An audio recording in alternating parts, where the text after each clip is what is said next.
Assalamualaikum warahmatullahi wabarakatuh. Kembali lagi di channel Arya Kurniawan 13. Oke teman-teman, di depan saya sudah ada Google Pixel 8a. Baru banget saya beli di angka sekitar 4,9 sampai 5-an lah ya. Saya nggak ngitung ongkir dan lainnya. Jadi kurang lebih pasarannya segitu saat ini. Dan ini unitnya tentu rewret ya. Dan juga non bea cukai pastinya, tapi ini udah dual SIM, SIM fisik dan eSIM-nya. Langsung buka aja gimana dashboardnya ini OM ya, supaya teman-teman tahu ini dashboardnya nggak kayak gini.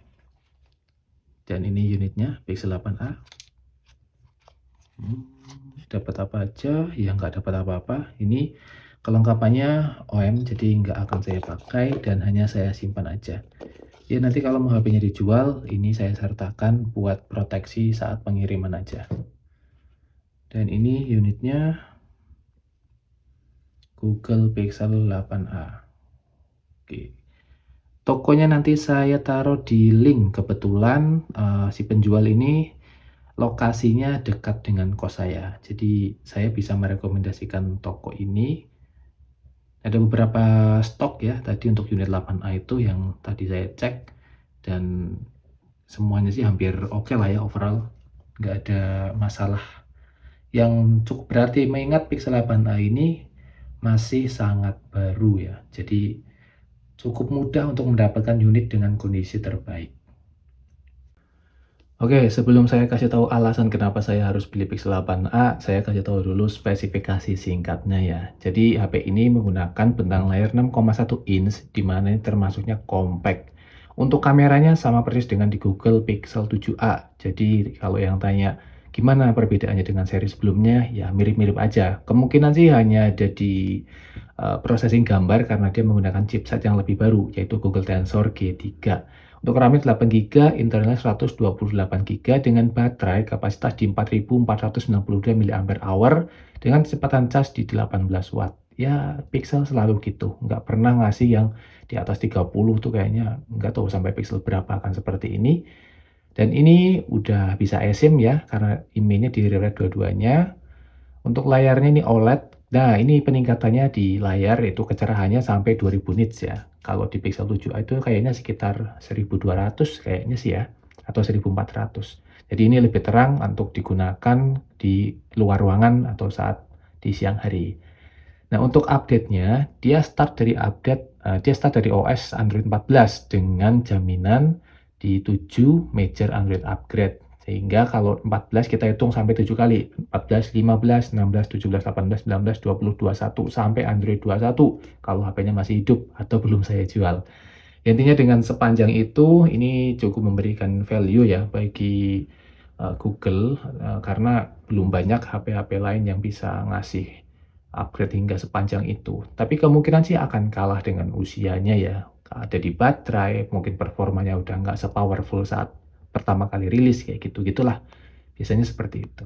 Nah, untuk kameranya nih 64 megapiksel dan 13 megapiksel. Ini formasinya sama persis dengan di Pixel 7a. Untuk recordingnya video bisa untuk di 4K 60, tetapi untuk pakai dua lensanya saat recording video itu hanya di 4K 30 dan resolusi di bawahnya. Jadi kalau mau ganti-ganti lensa di 4K 30 atau 1080p semua resolusi, semua FPS ya. Kalau di 4K 60 belum bisa gonta-ganti lensa.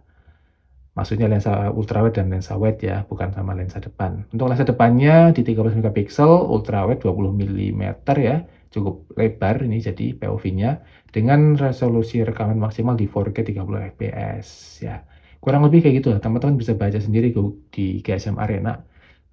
Alasan saya nih berikutnya, kenapa beli di Pixel 8a, kenapa nggak Pixel 8, kenapa nggak 7 Pro? Oke, untuk alasan pertama, 7 Pro saya skip karena HP ini terlalu besar. Saya udah coba pegang ya, punya temen ada.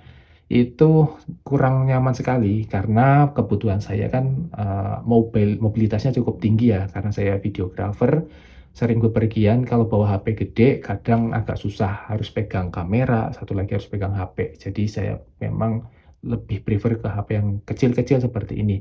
Berikutnya, kenapa nggak 7 Pro lagi? Sebenarnya 7 Pro itu bagus ya menurut saya, apalagi untuk kameranya juga udah ada kamera lensa telenya ya, menurut saya itu oke. Ya, karena isunya cukup banyak ya di 7 Pro itu ya panas lah, walaupun semua pixel panas. Tapi ya saya menghindari hal tersebut aja, lebih nyaman di HP yang kecil.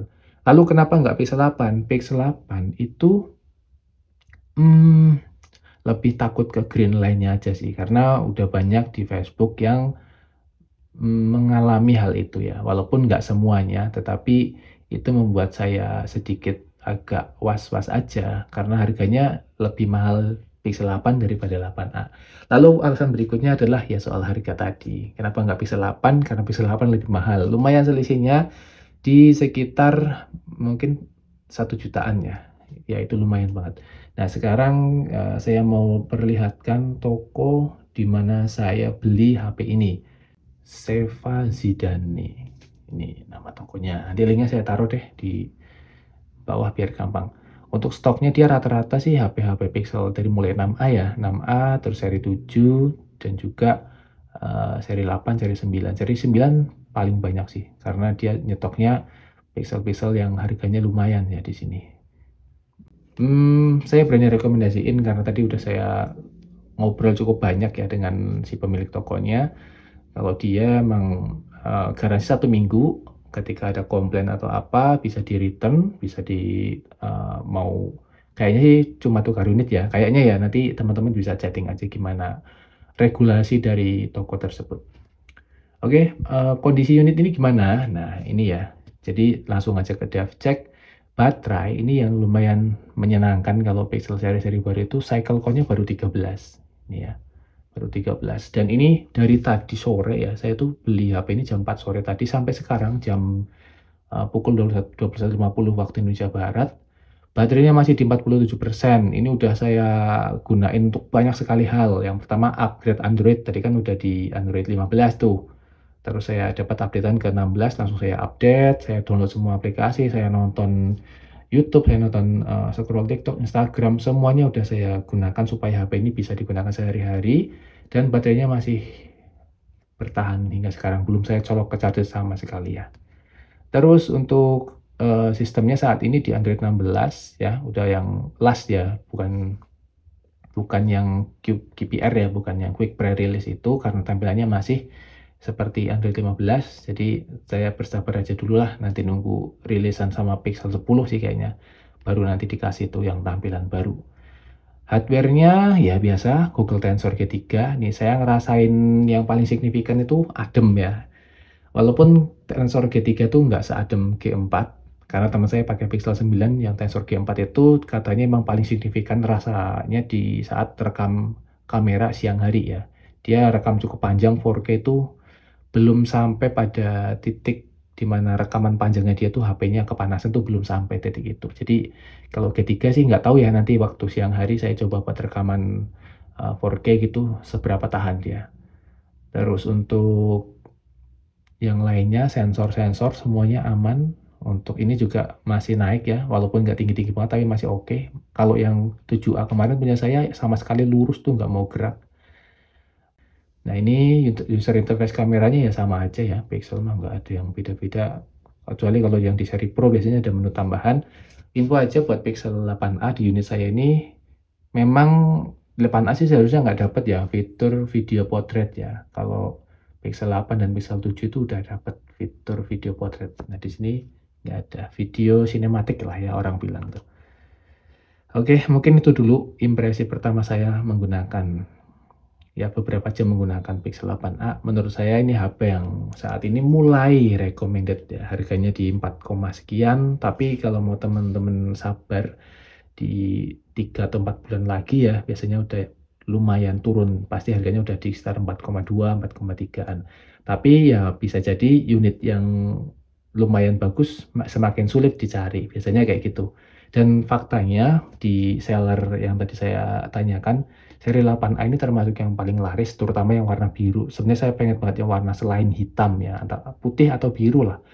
Tapi ternyata langsung stoknya langsung habis ketika datang habis kayak gitu. Jadi teman-teman kalau yang mau warna biru ya buru-buru aja. Di toko-toko lain juga silakan, nggak harus di toko yang saya berikan ini. Jadi dalam beberapa jam saya pakai ini, menurut saya ini HP worth it. Terima kasih, semoga informasi ini memberikan insight tambahan buat teman-teman. Tunggu video review lengkapnya setelah saya gunakan kurang lebih ya 5 hari sampai 1 mingguan ya, supaya saya tahu bagaimana gunaannya untuk daily use.